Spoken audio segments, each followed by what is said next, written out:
Buenos días amigos autocaravanistas y seguidores del canal Cookie Beta, soy Quique y hoy estoy aquí para aclararos ciertas dudas sobre el tema del aire acondicionado a 12 voltios, porque son dudas que me estáis preguntando a menudo y no paro de responder siempre lo mismo. Ya está explicado en los vídeos, pero como veo que preocupa bastante el tema y que es un argumento que utilizan algunos vendedores o algunos instaladores para evitar montar aires acondicionados de 12 voltios, y no es que yo quiera promocionarlos, pues quiero explicaros un poquito de qué va este tema. Si os interesa aprender un poquito más sobre el aire acondicionado, concretamente del de 12 voltios que ya tenemos instalado, os lo explico después de la intro.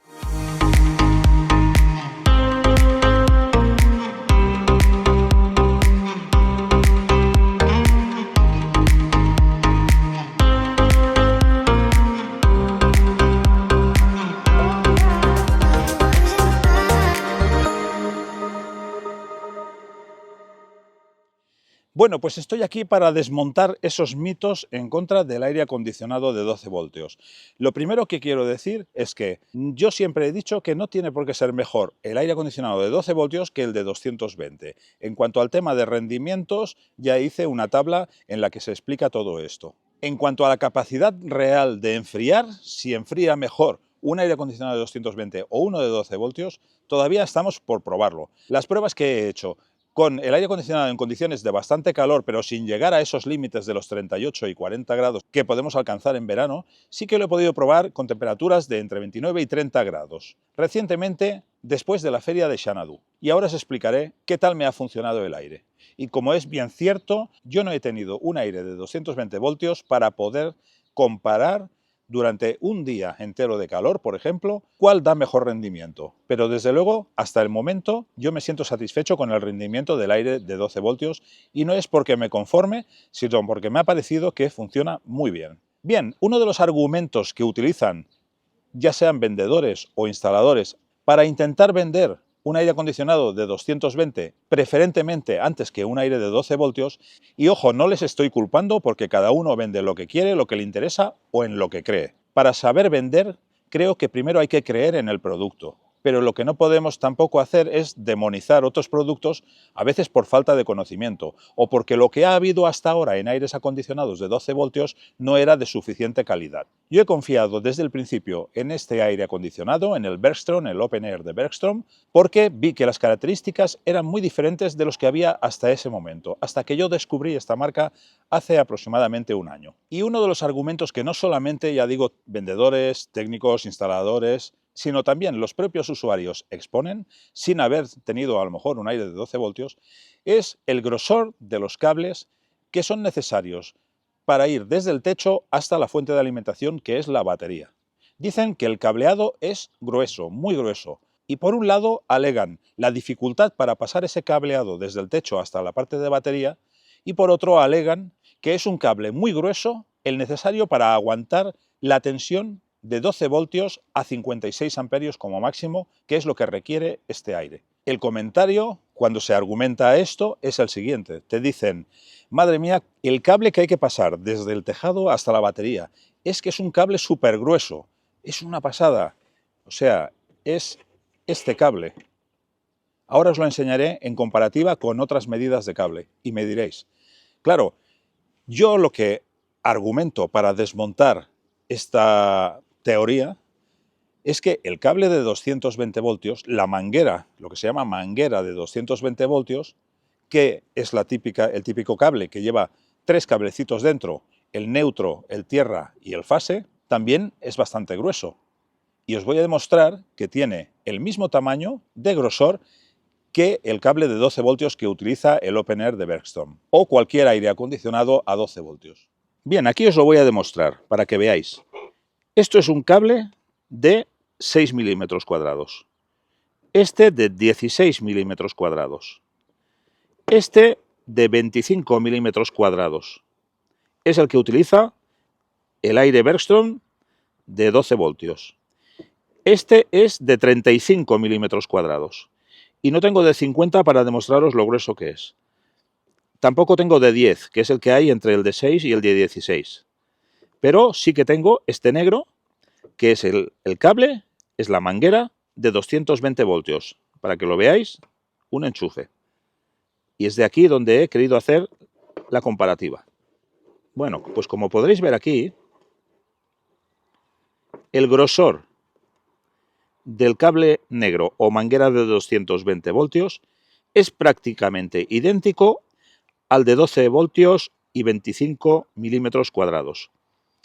Os voy a ser totalmente sinceros, no lo he calibrado con un pie de rey, pero lo voy a hacer ahora. A simple vista, tocando yo por encima, noto que el de 12 voltios 25 milímetros cuadrados es un poquito más grueso, pero muy ligeramente. Y si lo comparamos con el de 16 milímetros cuadrados, es bastante más delgado, el de 16 milímetros cuadrados, que el de 220. Así que yo en esta comparativa, los dos cables que quiero asemejar son el de 220 voltios, que necesita cualquier aire acondicionado que funcione a 220 voltios, evidentemente, y el de 12 voltios con 25 milímetros cuadrados. Bien, vamos a proceder con la medida con un pie de rey. Vamos a ver. No es digital, pero bueno, creo que podremos tomar una medida bastante aproximada. Esto me da casi 8 milímetros. Son 7,50 y algo. Y el cable de 12 voltios de 25 milímetros cuadrados nos da un grosor de 7,7 milímetros. O sea, aproximadamente 1 o 2 décimas de milímetro más grueso que la manguera de 220. Bueno, lo único que os he demostrado hasta ahora es que los dos cables, uno de 25 milímetros cuadrados y una manguera de 220, tienen prácticamente la misma medida. Pero eso no sería justo. Hay que reconocer una cosa, y es que mientras que el aire de 220 voltios utiliza solamente un cable, el de 12 voltios utiliza dos, el positivo y el negativo. Y por lo tanto, en ese punto, tienen razón quienes dicen que hay más cable a pasar con el de 12 voltios que con el de 220. Pero realmente creo que es una exageración dar este argumento, porque yo personalmente no veo la dificultad en pasar uno o dos cables, cuando la autocaravana está llena de cables por todos los lados. Hay agujeros en el techo para pasar el cable de la antena, quien la lleva, para pasar los cables de los paneles solares, y que cuantos más paneles solares llevamos, más cables hay que pasar también, o más gruesos tienen que ser. Pero con eso no se mete nadie. Nadie dice, es que claro, poner un panel solar es pasar un cable, madre mía, el cable que tiene que ir desde el panel solar hasta el regulador solar y la batería. Nadie se queja de eso.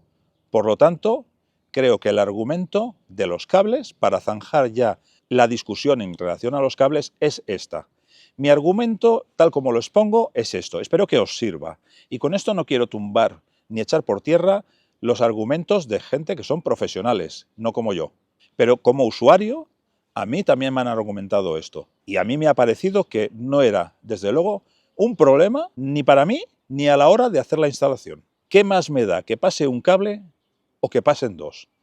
Es que no veo el problema realmente. Si nos dicen que la caída de tensión que hay por este cableado, porque la longitud aproximada, por ejemplo en mi autocaravana, es de unos 7 metros, que la caída de tensión es muy grande y que esto afecta al rendimiento o al consumo, tampoco es cierto. Esto ya queda explicado en uno de los capítulos anteriores. No recuerdo si fue en el 4. Creo que fue en el cuarto donde enseñé las tablas con los consumos y los rendimientos que yo había podido extraer en toda aquella investigación, el episodio 4. Y ya en aquel momento, en aquel vídeo, hice una valoración con números no inventados por mí, sino extraídos de fuentes de profesionales, de casas de prestigio, de marcas españolas y distribuidores españoles de prestigio, en los que se dice y se sabe a cuánto equivale la caída de tensión en el cable este de 12 voltios comparado con la caída de tensión, no caída de tensión, sino con la pérdida que tiene y que provoca un inversor de 220. Es decir, para cuando queremos conectar nuestro aire acondicionado de 220 y no tenemos un enchufe, lo utilizamos con el inversor. Pues bien, lo que consume ese inversor para hacer funcionar el aire acondicionado de 220 voltios sin tener enchufe es más o menos equiparable, incluso superior, a lo que consume la caída de tensión de estos 12 voltios en 10 metros de longitud de cable. El siguiente argumento que me han planteado y que continuamente me estáis preguntando es el del tema de la alimentación, suponiendo que estemos en un camping ya conectados a 220 voltios. Claro, en ese momento directamente te conectas a 220 voltios y el aire acondicionado funciona perfectamente. Y estamos de acuerdo, pero es que el de 12 voltios también puede funcionar perfectamente cuando estamos conectados a una toma de 220 voltios en un camping. ¿Y cómo? A través de una fuente de alimentación. Aquí os pongo una que he encontrado por Amazon y que, consultado con Bergstrom para saber si podíamos utilizar una fuente de alimentación de este tipo para alimentar nuestro aire acondicionado de 12 voltios cuando estamos conectados en un camping, me han dicho que sí, que perfectamente. Y como podéis ver aquí en este recuadro, tenemos una fuente de alimentación de 50 amperios por 33 euros y una de 100 amperios con la cual ya vamos sobrados para poder conectar un aire que nos va a consumir 56 amperios como máximo por 60 euros aproximadamente.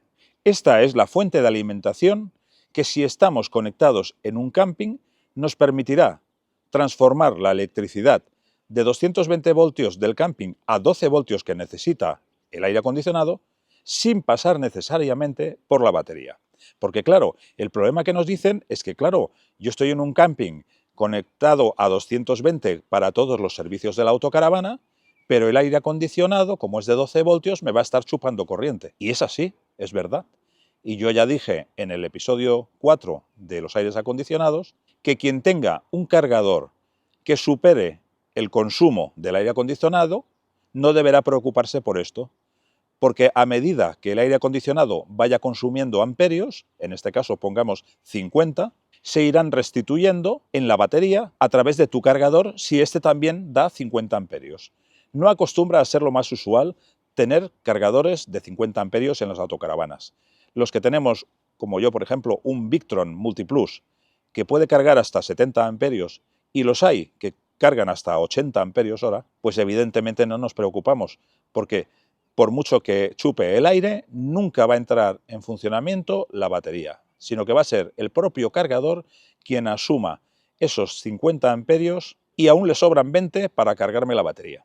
¿Qué pasa si tenéis, en lugar de un cargador como yo de 50 amperios o 70 amperios, si tenéis uno de 40?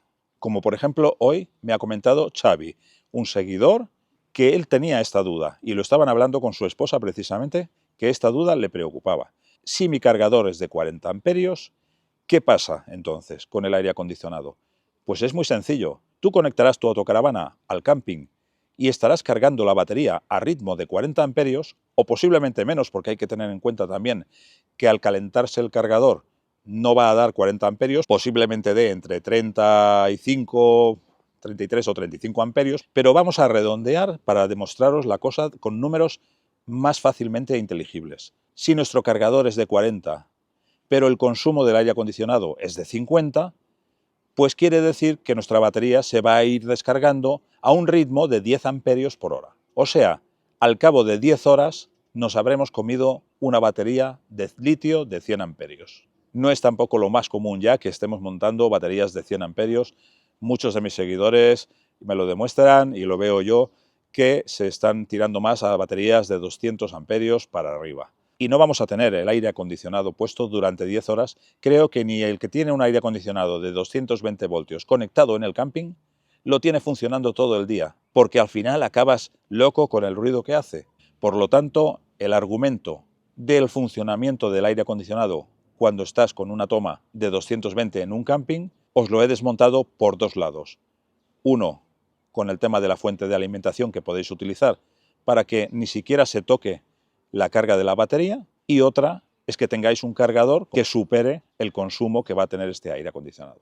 Así que zanjado el segundo argumento. Tercer y último argumento, y para ello os voy a explicar qué es lo que he vivido después de la feria de Xanadu en Madrid, en que me fui durante 3 días al área de autocaravanas de Pinto, un área que no tiene tomas de 220 voltios, donde llegué ya con la batería temblando, una batería de 410 amperios, pero que ya llevaba 9 días sin conectarme a ninguna toma eléctrica y sin hacer recorridos tan largos como para poder volver a restituir los 410 amperios que tiene esta batería, y que por lo tanto llegué allí, no digo temblando, pero casi. En Pinto dejé la autocaravana estacionada y nos movimos hacia Madrid para visitar Madrid con nuestra pequeña moto. Y lógicamente dejamos a las dos perritas dentro de la autocaravana. Justo en esos días, y como ya podéis saber, en la feria de Xanadu, los que habéis estado en Madrid, hizo mucho calor. Durante la propia feria de Xanadu pude demostrar a algunos de nuestros seguidores cómo funcionaba el aire acondicionado y pudieron sacar sus propias conclusiones. Alrededor de las 2 o 2:30 de un lunes, después de la feria, el día siguiente de la feria de Xanadu, nos fuimos a Madrid. Ese día hacía verdadero calor. Estábamos entre 29 y 30 grados de temperatura en el exterior. Y dentro de la autocaravana nos habíamos puesto durante la mañana a 27 grados y medio. Así que lo que hicimos antes de irnos, y mientras preparaba la moto y las mochilas para irnos a Madrid, fue enfriar el habitáculo. Y decidí hacer una prueba también. Es por el tema del tamaño, que se dice que el aire acondicionado de 12 voltios no da para autocaravanas de más de 7 metros, en este caso, que no lo aconseja ni el propio fabricante. Ellos ponen como límite autocaravanas de 7 metros. La nuestra es de 7 metros y medio. Y como siempre yo he pensado, si enfrías 7 metros, ¿por qué no va a enfriar 7 y medio? ¿Va a ser por medio metro lineal que este aire va a dejar de rendir como es debido? Yo personalmente, y para ser sincero conmigo mismo, pensé, si enfría 7, enfriará 7 y medio. Tardará un poco más, seguramente, pero los va a enfriar igual, digo yo. O a lo mejor me varía 1 grado el global de la temperatura. Y precisamente hay sistemas para conseguir que este volumen, esta longitud de 7 metros y medio, que ojo, 7 metros y medio es el exterior de la autocaravana, el interior son 7 metros. Y si empezamos a cerrar puertas, reducimos el volumen también. Y en una autocaravana perfilada, si ponemos la cortina, que tienen mucho, por detrás de los sillones del conductor y el pasajero, ya reducimos un buen trozo de volumen. Sed conscientes de esto. Si además cerramos la puerta de la habitación, mirad cuánto volumen quitamos o restamos de esfuerzo al aire acondicionado. Pero claro, yo no quiero deciros que por culpa de compraros un aire acondicionado de 12 voltios, que como estos aires no rinden, pues que vais a tener que cerrar las puertas para reducir el volumen. No, señor. Yo lo que quiero es que mi aire acondicionado rinda con todo abierto. Pero vamos a utilizar un poco la lógica. Se puede cerrar, por ejemplo, la puerta del baño, la puerta de la ducha. Ya quitamos un buen volumen, ¿eh? Pero lo que yo quise comprobar, y también a efectos prácticos, porque no me hacía falta enfriar toda la autocaravana, sino que con que dejara la zona del salón fresca para que ellas estuvieran ahí, pues podía evitarme el trabajo extra para el aire acondicionado de enfriar también toda la zona de habitación, baño y ducha. Así que cerré la puerta de al lado de la cocina que separa el salón de la habitación. Lo que hice es poner el aire acondicionado al máximo, es decir, en modo automático a 16 grados, para que en el menor tiempo posible consiguiéramos una temperatura moderada y a una temperatura buena dentro de esa zona del salón. Abrí las ventanas, abrí las claraboyas un poquito y puse el aire acondicionado en marcha, al máximo como digo. Me estaba consumiendo 50 amperios, ni siquiera llegó en ningún momento a los 56. Hice esto para conseguir que el aire caliente que ya había dentro de la autocaravana pudiera salir hacia afuera. Y estuve unos 20 o 25 minutos esperando a que el habitáculo se refrescara. A continuación, cuando llegamos a la autocaravana, abrimos la puerta y nos introdujimos dentro, nos dimos cuenta realmente de cuán frío estaba el habitáculo en comparación con la temperatura ambiente exterior. Así que totalmente convencidos. En ese momento es cuando te das cuenta que hay una diferencia térmica suficiente como para no pasar frío, pero dejar de sudar y estar cómodo dentro de nuestra autocaravana. Y lo siguiente que hicimos, comprobando que las perras estaban fresquitas al tocarles el pelo y todo, estaban bien, perfectamente. Pero cuando fuimos a abrir la puerta de la habitación, pudimos darnos más cuenta todavía, nos reafirmamos más, quedamos totalmente convencidos de qué es lo que sucedía y qué tal rendía este aire. En la habitación hacía un calor tremendo. Pena que no dejé un termómetro dentro para poder medir también esa temperatura. La diferencia térmica entre la habitación y el salón era tremenda. Si esta experiencia os puede servir para decidir si decantaros por un aire acondicionado de 220 voltios o uno de 12 voltios, y ya no hablo de marcas, pues enhorabuena. Para nosotros, de momento, la conclusión es buena, satisfactoria. Estamos contentos con este aire acondicionado. Aún así, hay que ser totalmente críticos al respecto. porque nadie se gasta 2.000 euros o 2.000 y pico de euros en un aire acondicionado sin estar seguro de esto. Y quiero ver cómo funciona con temperaturas de mes de julio o agosto. Es decir, cuando en la calle, en vez de estar a 30 grados, estemos a 40. Por cierto, algo que hice también en el momento de irnos y dejar a las perritas durante esas 4 horas o 4 horas y media solas en la autocaravana fue tapar todas las claraboyas, todas las cortinas y evitar al máximo que pudiera entrar calor o luz en el interior. Y si podemos cubrir de alguna manera las claraboyas o las ventanas con coberturas de estas antitérmicas, como las que se ponen en el parabrisas, que por cierto en el parabrisas sí que la puse, la cobertura térmica por fuera del parabrisas, como las que se ponen dentro de los coches, pero puesta en el exterior. Así se evita que el propio parabrisas se caliente y nos haga un efecto de estufa hacia el interior. El parabrisas de una autocaravana integral, con esa gran superficie, en cuanto se ha calentado, hay que entenderlo, eso es una estufa puramente. Si aislamos desde el exterior, si evitamos que ese vidrio se caliente, os aseguro que será mucho menor el requerimiento de potencia que necesitemos en el aire acondicionado, será mucho más fácil enfriar el habitáculo y consumiremos mucha menos energía. Por cierto, también, el consumo en modo eco durante estas 4 horas estuvo variando entre los 17 y los 30 amperios.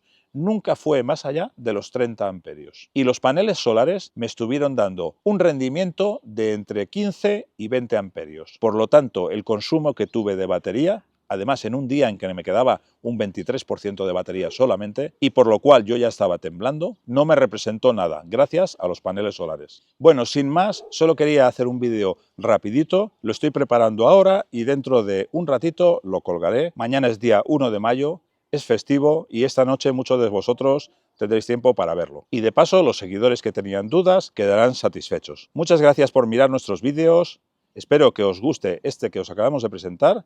Y si es así, por favor, espero vuestro like, vuestro comentario, que os suscribáis y pongáis la campanita también, y que comentéis la existencia de este vídeo, de este canal, o comentéis estos argumentos con compañeros si habéis quedado suficientemente convencidos con los argumentos que yo os he dado. Muchas gracias por vuestra atención y espero veros en el próximo vídeo. ¡Hasta pronto, compañeros!